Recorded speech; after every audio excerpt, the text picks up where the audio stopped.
apoy niya. Pero dito, okay ba yung apoy nila mga master? Yan, yung sa gitna, sobrang lakas. At pag pinahinaan naman, yan. Ayan, ayun na yung pinakamahina niya. Tapos pag pinihit mo pa natin to, mamamatay yan sa katagalan. Tapos palakasan mo naman, kaya nagiging tutong yung kanin. Samantalang ito kasi yung sa luma namin mga master, tested na rin ito. Yan.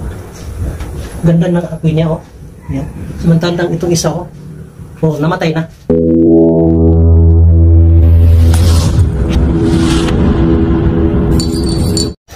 Mga master, ganito rin ba ang burner nyo? Yan.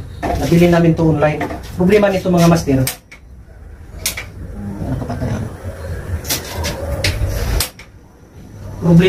master, masyadong malakas ang apoy. Kahit i-adjust pa dito.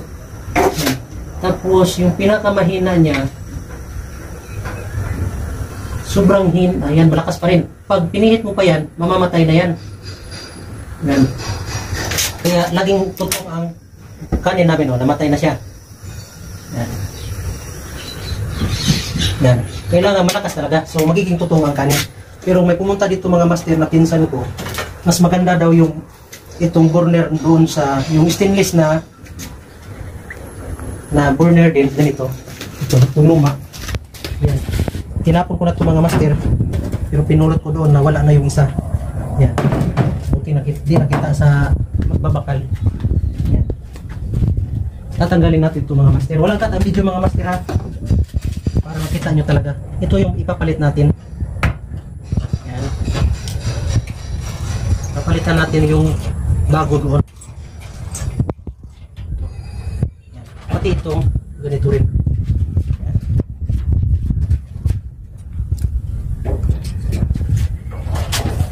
Yan natin.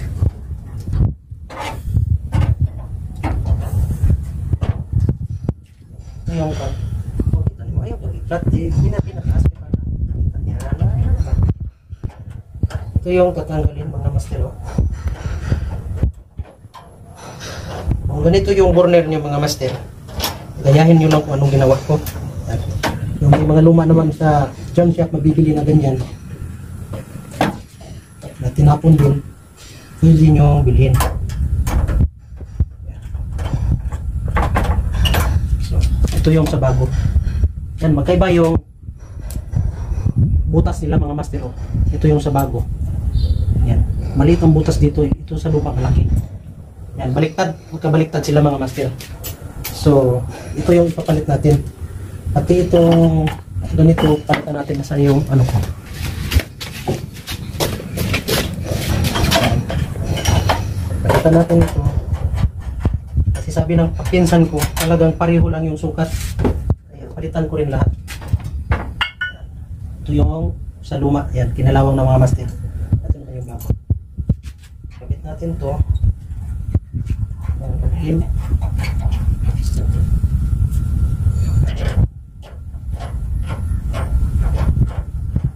Haba-haba ang video na ito mga master, pero tapusin nyo lang para makita nyo talaga ha. So, tapos yan. Ito pala yung nagalit natin. Yan. Kailangan nyo na please ipasok din ito. Yan. Tapos yan. Sakto lang mga master yung butas niya dito.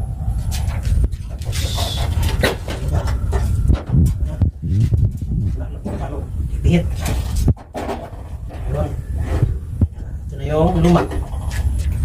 Galing sa lumang burner.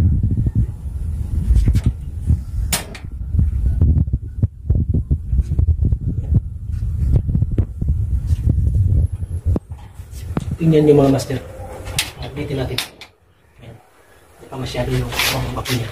Pero dito, okay ba yung apoy nila mga master? Yan. Yung sa gitna, sobrang lakas. At pag pinahinaan naman, ayan, ayun na yung pinakamahina niya.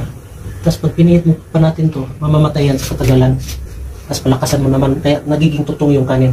Samantalang ito kasi yung sa luma namin mga master, tested na rin ito. Yan. Ganda ng apoy niya, oh. Yan. Samantalang itong isa, namatay na. Yan. Tingnan nyo mga master, di ba? Share nyo sa iba mga master para makatulong naman. Okay. hahanapin ko yung isa nito kasi nawala na dun sa nilagyan ko.